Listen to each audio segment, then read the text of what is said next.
తెలంగాణ సామాజిక చైతన్య వేదిక నారాయణపురం మండల కేంద్రంలో నారాయణపురం మండల కార్యకర్తలు రాష్ట్ర స్థాయి కార్యకర్తలు నిర్వహించినటువంటి విస్తృత స్థాయి కార్యకర్తల సమావేశాన్ని నిర్వహించుకోవడం జరిగింది।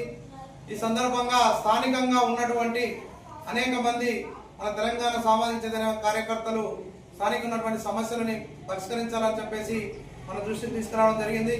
అందులో ప్రధానంగా నారాయణపురం పొడవులో ఉన్నటువంటి రోడ్డు వ్యవస్థ ఎక్కువగా ఉండడం వలన అనేక మంది తన యొక్క బస్సు కావచ్చు అలాంటి వ్యవస్థలు పోవడానికి యాక్సిడెంట్ కూడా అవుతున్నాయి, చాలా మంది చనిపోయేటువంటి పరిస్థితి వచ్చింది।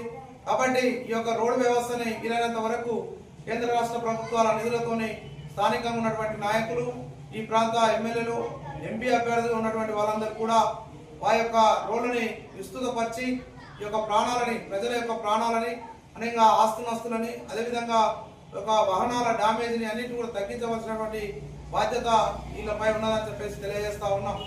కాబట్టి వీలైనంత వరకుగా ఈ రోడ్లని మరమ్మతులు చేయించాలని స్థానిక ప్రజల కోరిక మేరకు మా తెలంగాణ సామాజిక చైతన్య వేదిక డిమాండ్ చేస్తూ ఉన్నది।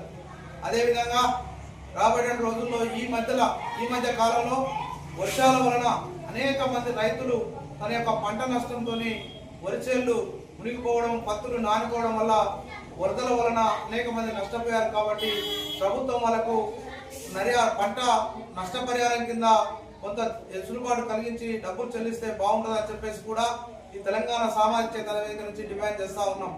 రాబోయే రోజుల్లో రైతుల